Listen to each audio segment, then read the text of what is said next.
just So, okay. now we're recording. You're shooting down pretty good, right? Yeah. Okay. So, So I'm Sanford Smith. I just go by Sandy.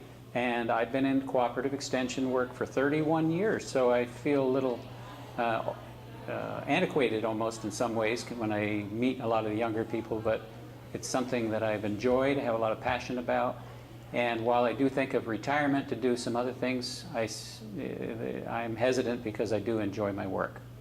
I started out as a county cooperative extension agent for 10 years, working with 4-H and forestry.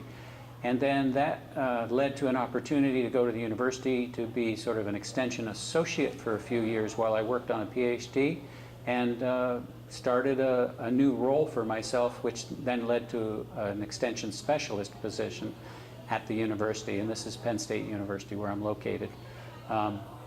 So I've gotten to taste sort of all the different areas of extension from county work. I think county work was the most enjoyable. Sometimes I long for those days to work with people directly.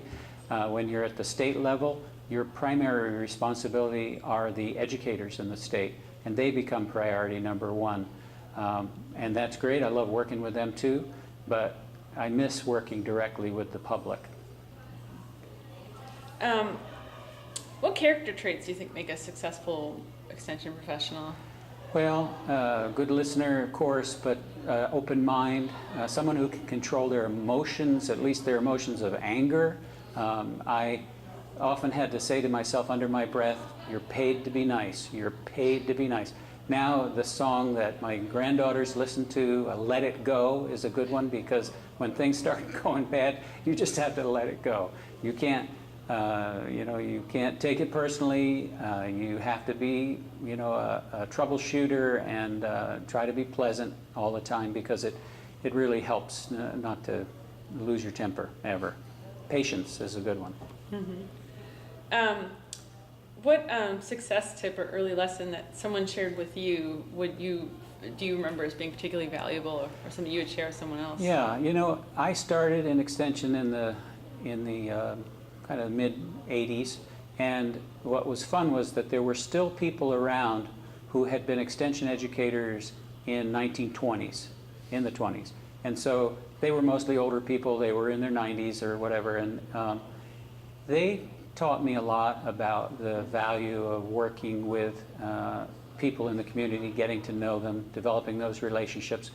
And I tried to prioritize that so that every month I would at least get out. When I was in the county working, I'd get out at least twice a month. I'd always kind of schedule 2 important visits or interactive times with landowners, forest landowners usually, or 4-H leaders who were working in natural resources work.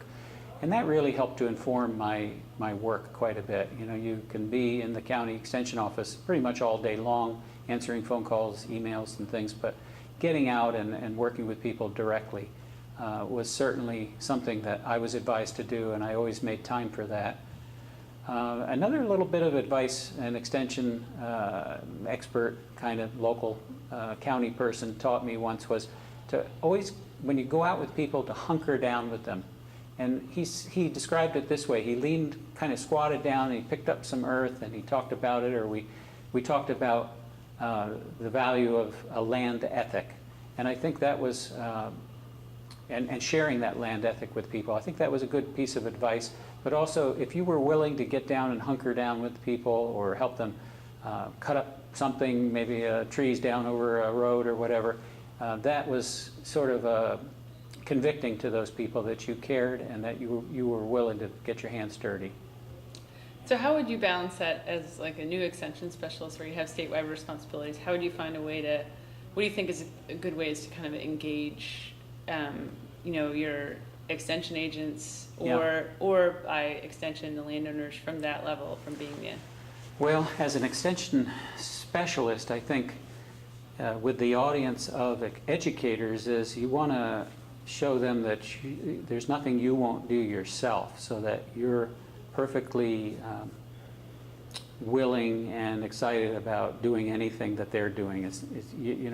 I don't like to emphasize any kind of positional differences, to think that I'm above this kind of work or I won't do this. I actually have enjoyed just sharing my past experience from counties with extension educators. And that was early computer days, really. Computers were being used, obviously, but the internet was not used very much when I was an extension educator at the county level. And so now they've got that resource. It was before smartphones, and I think if there's one observation I have of current educators is they probably need to be on their smartphones a little less, especially when they're working with other people, because it does become this sort of barrier between them and the other person. And many of our clientele are older, and they're not as likely, you know, they're digital migrants. They came into digital technologies later. They're not as likely to favor those over maybe direct time with people. So we need to be mindful of that. Let's see. Do you have any stories you'd like to share from like things that went really right, things that went really wrong, or things that where things were just okay, or where you felt like an aha moment? Sure. Well, I'll start with the positives. So things that go right in extension, I think, are always when I involve the audience. I guess I've learned over the years that programs where you just talk.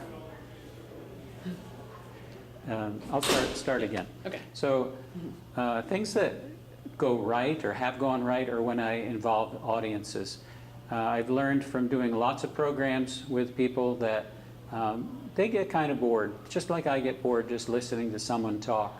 So if I can involve them in an interaction of any sort where they actually have to take something, look at it, pass it along, or I hand out cards and they get to read something, or when I call on them to read the card that's in their hand, what's involved there, and ask them to make a comment about that. Any small way to get people interacting with you during your presentation, that's a good one.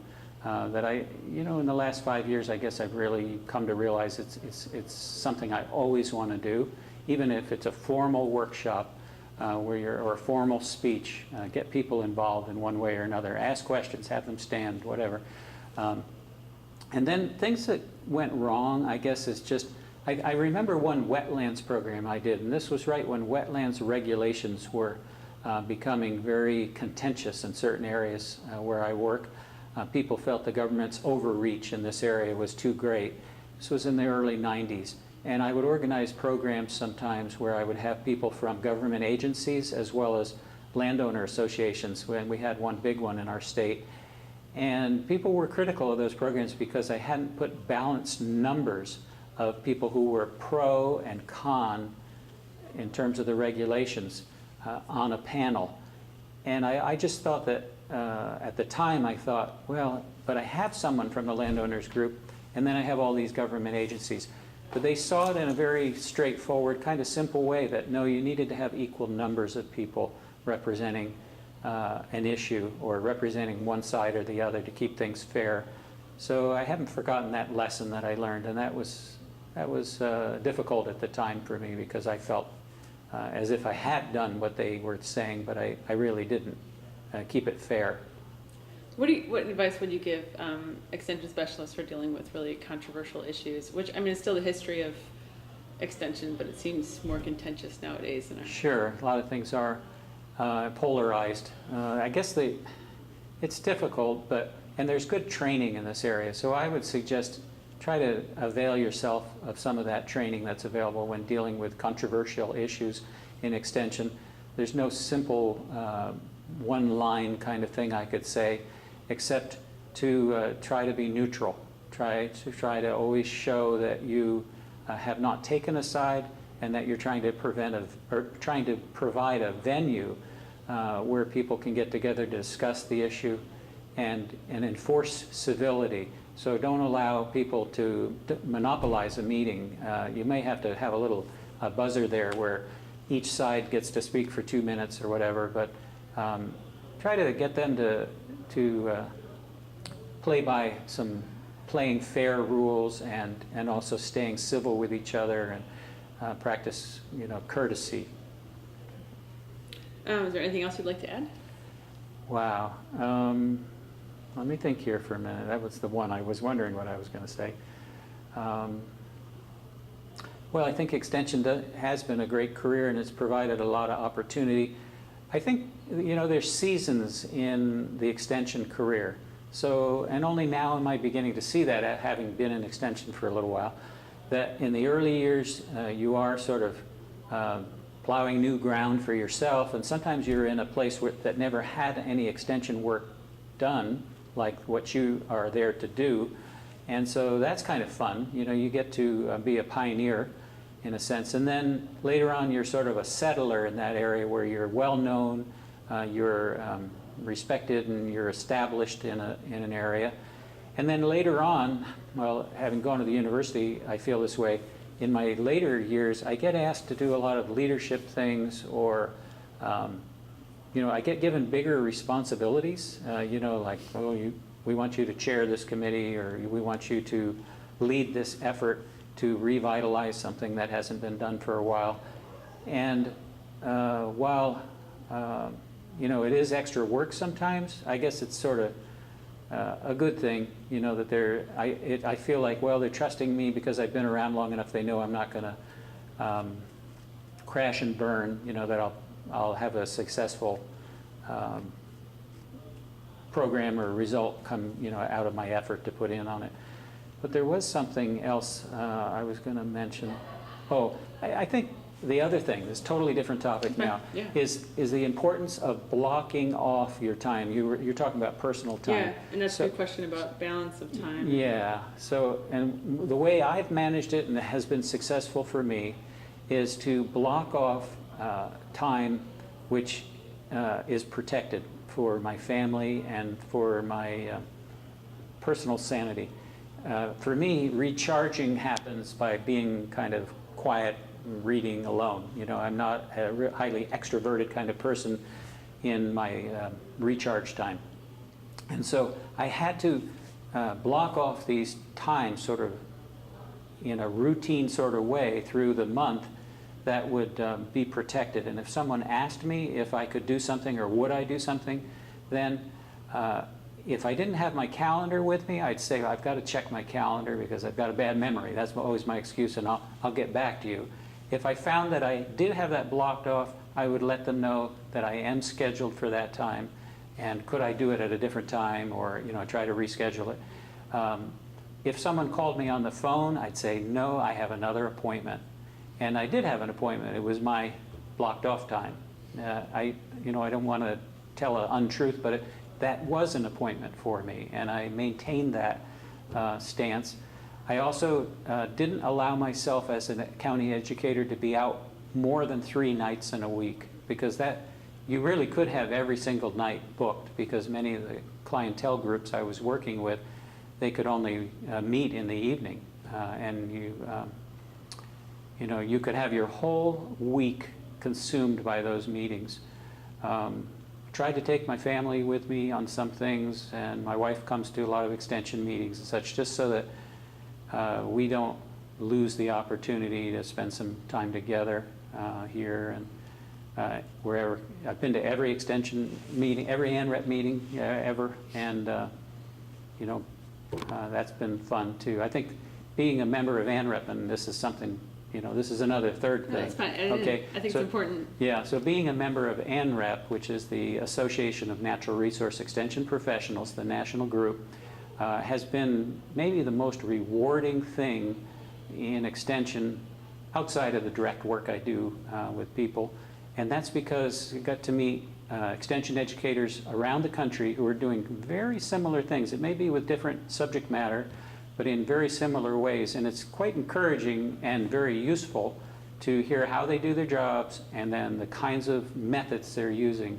And I've used so many of those methods that I've learned from my colleagues. And there's a real willingness to share among extension educators in this area, natural resources area, because there's not a lot of other people doing what we do. And so we're a small group, and we're kind of a family. You know, there's a family feeling to ANREP, and I've just found it really rewarding. I've gotten to exercise leadership opportunities as well as to mentor people a little bit over the years. But we don't claw our way to the top. We stand on the shoulders of the people that were there before us, kind of the giants that were there, and so they've helped me a lot, and in my later years in NREP, I'm trying to help a few of them. Great. Okay? Good. Okay.